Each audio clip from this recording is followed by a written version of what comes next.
Hi guys. कैसे हैं आप लोग? सो ये सारे अजम्पशंस अभी तक हमने ले लिए सीजन 1 एपिसोड 3 के अंदर। और हमने पैट फोरकास्ट भी कर लिया था।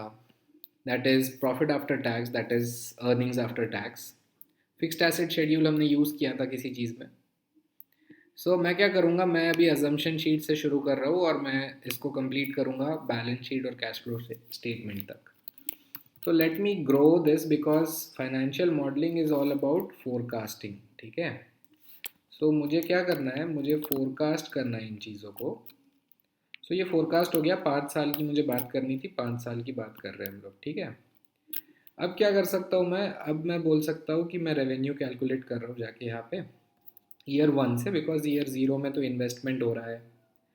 ईयर 1 से ऑपरेशन शुरू हो रहा है। Selling price into quantity sold into working days, और वर्किंग डेज को मैंने फिक्स कर दिया F4 यूज़ करके, and I just pasted it. ठीक है। Let me just quickly format it. मुझे decimals नहीं चाहिए, let it, yeah.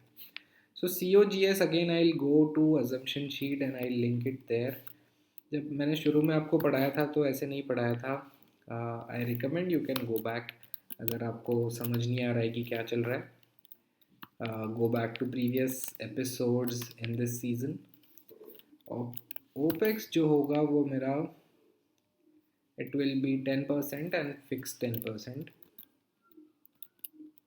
And just paste it. EBITDA जो होगा वो आपको पता होगा, सीजन 1 के एपिसोड 1 में हमने यहाँ तक किया था। एंड देन डेप्रिसिएशन मुझे चाहिए। For that what I am going to do, I am going to go to fixed asset schedule, because depreciation किसका होगा, फिक्स्ड एसेट का होगा। और परचेज हम लोग कब कर रहे हैं, ईयर 0 के एंड में कर रहे हैं, और ऑपरेशंस हो नहीं रहे ईयर 0 में, तो ईयर 0 में डेप्रिशिएट नहीं होगा ये। इसका डेप्रीसिएशन शुरू करेंगे हम लोग ईयर 1 ऑनवर्ड्स। एंड जो डेप्रीसिएशन होगा we will follow some assumption which is straight line method, and we have a salvage value. मेरे को लगता है कि 9,000 डेप्रिशिएट होना चाहिए 5 साल में। What I do, I just link it to say this value, fix it, minus this value, fix this also, and then divided by number of years, that is life of it. I can link that life also because there is an assumption here, and fix that as well. I can just paste it and you can see, wow, in the end there is closing balance जो है वो मेरा पहुंच गया जहाँ मुझे पहुंचाना था उसको, salvage value पे। What I can do is I can just link that depreciation over here. मैंने depreciation लिंक कर दिया, which is a non cash expense। Non cash expense है ये, मेरा कोई कैश बाहर नहीं गया, लेकिन मेरे अर्निंग्स बिफोर इंटरेस्ट टैक्स में से वो मैं माइनस कर रहा हूँ। एंड आपको याद होगा कि एपिसोड 3 में मैंने कहा था कि हम लोग लोन नहीं ले रहे for now, so no debt schedule right now. In season 2 we are going to take some loan, some debt. Taxes, let's see what the assumption is, and if you remember we use if formula here कि ये अगर greater than 0 है तो मुझे 10% दे दे, नहीं तो 0 दे दे। तो 10% किसका दे दे, 10% अर्निंग्स बिफोर टैक्स का, that is income tax. Now these are the taxes on this income, that is earnings before taxes. What I did it very quickly. Now let's move on and let's see what is my earnings after tax, profit after tax, net profit, net income, जो भी बोल लो आप इसको। ठीक है। If you're thinking of going and selling bananas on a cart, then you should be earning according to this if your assumptions goes in this way. Great. Let's move on and let's make a balance sheet. तो हम क्या करेंगे, template sheet को move और copy कर लेते हैं। This is the fourth step now. Let me repeat the steps for you. First step is EBITDA forecast. Second step is EBIT forecast. And then the third step is PAT forecast or net income forecast, or whatever you call it, earnings after tax, profit after tax forecast. And then the last step is balance sheet and cash flow statement. So let's see, अगर आपने पुराने videos देखे नहीं है जहाँ पे मैंने आपको थोड़ा बहुत बैलेंस शीट सिखाया था, थोड़ा बहुत आपको मैंने कैश फ्लो स्टेटमेंट सिखाया था, so let's see over here, यहाँ पे समझने की कोशिश करेंगे कि बैलेंस शीट में एक साइड एसेट का होगा। सो क्या एसेट है इस बिजनेस में? सर इस बिजनेस में कार्ड एक मेरा एसेट है, that's it, that's my fixed asset, right? And what else? Cash एक एसेट होगा, जो भी ऑपरेशन किया कैश आया, cash is my asset, and that's it, no more assets. So मेरे को टोटल मिल जाएगा क्या, कार्ड प्लस कैश करके, I will get the total assets over here and I will just format it a little, दोनों borders top bottom and bold. या तो अभी total assets और that is uses of funds, funds को use किया और क्या बनाया, एसेट बनाया। अब जो फंड्स यूज़ किया वो कहीं से लेके आया, अब वो कहाँ से लेके आया, that is sources of fund. Sources of fund could be debt, could be equity, and in this case we have equity. So what I am going to term it as equity capital. ठीक है? And then reserves and surplus. This is also part of equity. And why is this part of equity? You will understand in a while. इसको मैंने बोल दिया total liabilities. So I can term it as total liabilities and stockholder equity. I can term it as total liabilities. So it's upon me. What I'll do, I'll just sum both of them and I'll say that these are my total liabilities, that is total sources of funds. Okay, great. So in this case, liabilities is equity only because there is no debt, right? And nothing else as well. So in a balance sheet, there is a check always. Check क्या करना होता है मुझे कि total assets और total liabilities जो है वो इक्वल हो जाएगी, तभी तो उसको कहेंगे बैलेंस। सो ये जीरो होना चाहिए, अभी तो जीरो ही होगा because I have not filled in these things. Okay great. So यहाँ तक अगर कुछ भी डाउट होगा तो मुझे कमेंट सेक्शन में पूछेंगे। मूविंग ऑन, कार्ड का। So what I am going to tell now is very important. Balance sheet is made at the end of the year, ठीक है? अगर एंड ऑफ द ईयर में बैलेंस शीट हम बना रहे हैं तो ईयर जीरो में क्या आना चाहिए? कार्ड हमने खरीद ली थी ना एंड ऑफ द ईयर में। सोचो क्या आना चाहिए? फिक्स्ड एसेट शेड्यूल में से closing balance, because and of the year का बैलेंस आना चाहिए and I can paste it forward. Cash को अभी ब्लैंक छोड़ना है, कैश फ्लो स्टेटमेंट जब बनाएंगे उधर से कैश लेके आएंगे। That is the reason fourth step is balance sheet and cash flow statement both together. आप बोलोगे सर इतने सारे छोटे छोटे स्टेप सिखा रहे हो आप, step 1 step 2 step 3 were very small as compare to step 4। या दैट्स ट्रू बिकॉज ये दोनों लिंक्ड है आपस में। And equity capital will be what? So अभी मैं लाइबिलिटी साइड में आ गया। इक्विटी कैपिटल क्या होगा? इक्विटी कैपिटल होगा पूरा का पूरा 100% of this price of the card, that is 10,000।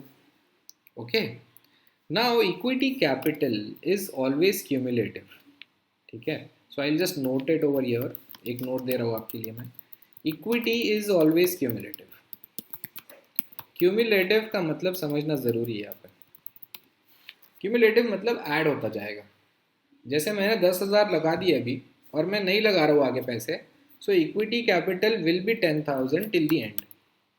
लेकिन अगर मैं और 10,000 लगा देता तो equity capital will become 20,000 and it will not reduce, क्योंकि मैं लगाता जाऊँगा पैसा। Reserves and of reserves and surplus, इसका नाम आता है रिजर्व्स एंड सरप्लस, या इसका नाम मैं दे सकता हूँ retained earnings. So understand retained earnings का क्या मतलब है। अभी आप बोल रहे हो कि इक्विटी होल्डर ने सारा पैसा लगाया, सारी रिस्क उसकी है, तो उसको क्या मिला? सर उसको ये प्रॉफिट जो है ये इक्विटी होल्डर का है पूरा। This belongs to equity holder, ठीक है? So I just note it over here, this belongs to equity holder.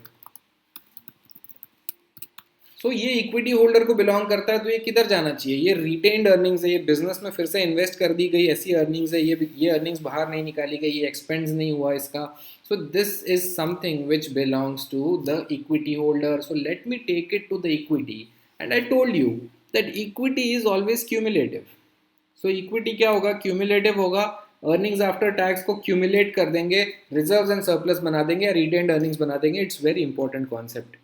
So it's very easy to do it in this way. पिछला वाला sale that is year zero तक कितना था, जो भी retained earnings कितना था ईयर जीरो तक, जितना भी था प्लस इस साल का कितना अर्निंग्स है, रिटेन्ड अर्निंग्स ना, कितना अर्निंग्स है इस साल का शेयर होल्डर का, इतना अर्निंग्स है.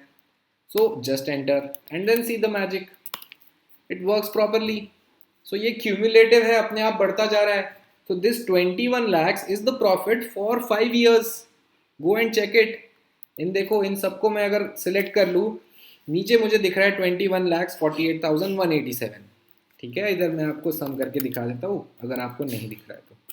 या सो सम इफ की जगह सम, या सो 21,48,187, the same number you can see over here. So this is what cumulative profit. Equity is what? Equity is always cumulative. कुछ चीज़ें हैं जो आज के सेशन में आपको सीख के जाना है, सो दैट आप फिर से उस चीज़ में प्रॉब्लम ना खड़ी करो, उसमें आपको समझ में आ जाए, उसमें आपको डाउट ना हो. ये चीज़ें अभी पकड़ लो, इसको आगे फिर से नहीं समझाया जाएगा. ऑब्वियसली आप कमेंट करो तो सब समझा देंगे. चलिए, सो अभी कैश फ्लो स्टेटमेंट में हमने देखा था कि 3 कैश बनाएंगे. एक तो हो गया मेरा cash flow from operations, which is nothing but depreciation add कर दूंगा मैं, because it is a non cash. Depreciation and amortisation both, ये ऐड बैक कर दूंगा नेट प्रॉफिट में, तो मुझे मिल जाएगा cash from operations. Okay, this is what CFO, cash from operations. इसको मैं एक ही लाइन में लिख लेता हूँ, मे बी यहाँ पे CFO and I can give it या something like this. I am keeping it consistent borders. या अभी कैश फ्लो फ्रॉम ऑपरेशन हो गया. अभी क्या चाहिए? कैश फ्लो फ्रॉम इन्वेस्टिंग चाहिए और कैश फ्लो फ्रॉम फाइनेंसिंग चाहिए. इन्वेस्ट किसके अंदर कर रहे हैं? परचेज ऑफ कार्ट हम लोग खरीद रहे हैं, that is the purchase of property plant equipment for us. So purchase of plant is what? Cash flow from investing. That is what? That is CFI. And then ये कहाँ से लेके आए थे? ये फाइनेंस कैसे किया हमने? जो पैसा हमने लगाया वो फाइनेंस कैसे किया? इक्विटी से किया ना, equity raised. So if any doubts in this you can go back to just the cash flow statement वाला वीडियो और आपको सब समझ में आने लगेगा. Cash, just before this I have release that video, that is supporting video 7. So supporting video में finance के 2 ही वीडियोज़ हैं, इसमें एक बैलेंस शीट है और एक कैश फ्लो है. So those supporting videos are for this session specifically. Yeah, so ये बन गया cash flow from financing. Now what I want, अब मुझे लिंक करना है इसको बस. See everything is now getting link to income statement, balance sheet, cash flow statement are included, linked. So net profit को इनकम स्टेटमेंट में net profit से link कर दिया. डेप्रीसिएशन को इनकम स्टेटमेंट में डेप्रीसिएशन से लिंक कर दिया, या फिक्स्ड एसेट शेड्यूल में जाके लिंक कर दो, नो इश्यूज एट ऑल. इन दोनों को यहाँ पे ऐड कर लिया. So what I get is the cash flow from operations which is not same as net profit. Purchase of a cart assumption sheet से 10,000 का लिया. एंड रिमेंबर दिस, यहाँ पे सबसे बड़ी गलती करते हैं लोग कि नेगेटिव होना चाहिए, आउटफ्लो है. This is cash flow from investing, invest कर दिया, आउटफ्लो हो गया, कैश पैसा किधर चला गया? बाहर चला गया. ठीक है. नाउ इक्विटी रेज्ड, पूरा का पूरा तो इक्विटी ही रेज हुआ है sir. So what I can do is I can just, for अभी के लिए मैं इसको इधर लिंक कर दे रहा हूँ, this multiplied by 100%. Later on we will understand कि सबसे अच्छा लिंक इसका कहाँ बन सकता है. अगर आपको पता है, आपको लगता है कि हाँ भाई इससे अच्छा लिंक कहीं और हो सकता है, कमेंट सेक्शन में बताएंगे. Okay great. अभी क्या करूँगा मैं? अभी मैं कैश निकाल लूँगा टोटल, कि कैश कितना हुआ generate during the year. Cash generated during the year. So during the year कितना कैश जनरेट हुआ? पहले साल में तो कुछ नहीं हुआ. क्यों? क्योंकि 10,000 डाले बिजनेस में और एक्चुअली वो 10,000 इन्वेस्ट कर दिए, तो इनफ्लो हुआ 10,000, आउटफ्लो हो गया 10,000, बिजनेस में कुछ नहीं बचा. और उसके बाद जो भी कैश फ्लो मेरा ऑपरेशंस का था वो आता गया. सो this is cash generated during the year, which is nothing but CFO plus CFI plus CFF. ठीक है. ओके. अब क्या करूँगा मैं बोलूँगा यार ये कैश तो इस साल के एंड में तो इतना कैश है मेरे पास, तो इतना कैश इसके बिगनिंग में जाना चाहिए ना, जाना चाहिए कि नहीं जाना चाहिए? इधर मेरे पास 0 था और ये कैश डेवलप हो गया, बन गया, क्रिएट हो गया कहीं से, आउट ऑफ थिन एयर. सो ऐसे करके I will make a schedule of this which will look like a schedule, right? This is ending cash, or I can say closing cash balance, and this is what opening cash balance. I can say BOP, that is beginning of period cash. So मेरे पास क्या आ गया अभी? Closing cash आ गया मेरे पास. Let me keep it consistent. या यही तो चाहिए था बैलेंस शीट बैलेंस करने के लिए. Let's go back, let's see balance हो रही है क्या बैलेंस शीट. कैश को लिंक कर देंगे कैश के क्लोजिंग बैलेंस से, because balance sheet is made at the end of the year. Paste किया और टड़ा, ये आपने सीखा सबसे सिंपल बैलेंस शीट. इसको डेवलप करेंगे हम. आगे जाएंगे जब सीज़न 2 सीज़न 3, इसमें हम इसको डेवलप करेंगे. 4 लाइन को 8 लाइन में कन्वर्ट करने की कोशिश करेंगे. So stay tuned guys, and थोड़ा सा सब्सक्रिप्शन की तरफ ध्यान दीजिए, सब्सक्राइब करिए, लोगों को बोलिए. ओके, सो आई थिंक आज का सेशन जो था वो फ्रूटफुल था. आपने देखो कैश फोर्थ वाला भी कंप्लीट कर लिया, और एक सिंपल मॉडल हमने क्रिएट कर लिया है जहाँ पे बैलेंस शीट बैलेंस्ड है. कैश फ्लो स्टेटमेंट से कैश लिंक किया हुआ है यहाँ पे. ये इनकम स्टेटमेंट से लिंक किया हुआ है. इनकम स्टेटमेंट यहाँ पे पूरा बना लिया है हमने. और हमने छोटे छोटी चीज़ें बिल्कुल इजी एग्जाम्पल लेके, इतने से अजम्पशंस हमने खुद बनाए हैं. सो ब्लैंक एक्सेल शीट से शुरू करके हमने आज एक छोटा सा सिंपल सा मॉडल बना लिया है. यस. सो क्या करो, एक एक मॉडल आप लोग पकड़ो और वो बना के भेजो मुझे. ठीक है, वो बना के मुझे भेजो, and I will just look at it, and I will reply back to you with my feedback कि भाई देखो ये ऐसा है, ये ऐसा है. और मैं बहुत ज़्यादा चीज़ें बताऊंगा नहीं आपको बेसिकली, क्योंकि जितना मैंने आपको सिखाया है उसी लेवल पे बनाओ. बहुत ज़्यादा चीज़ें इंक्लूड करने की ज़रूरत नहीं है अभी. सो आई हैव रियलाइज्ड कि यहाँ पे एक मिस्टेक हो गई थी. I link this to 10% over here, which is opex as percentage of revenue, but जबकि ये लिंक होना चाहिए था जस्ट उसके नीचे के सेल से. So I can just paste it, and ये मिस्टेक रेक्टिफाई हो जाएगी पूरे के पूरे मेरे मॉडल में. नंबर्स अपने आप चेंज हो जाएंगे, एंड बैलेंस शीट में बैलेंस रहेगा क्योंकि सब कुछ लिंक्ड है. तो सबसे बेस्ट पार्ट इस मॉडल का ये है कि I can just go and change my selling price, and my model is going to change completely. सब कुछ अंदर चेंज हो जाएगा. सो फॉर एग्जाम्पल मुझे पता चल रहा है कि मैं 300 दिन से ज़्यादा काम कर सकता हूँ, या पूरे 365 दिन काम कर सकता हूँ. अगर 365 दिन काम करूँगा तो कितना पैसा बनेगा. So I can go and just check that. Okay, great, thank you.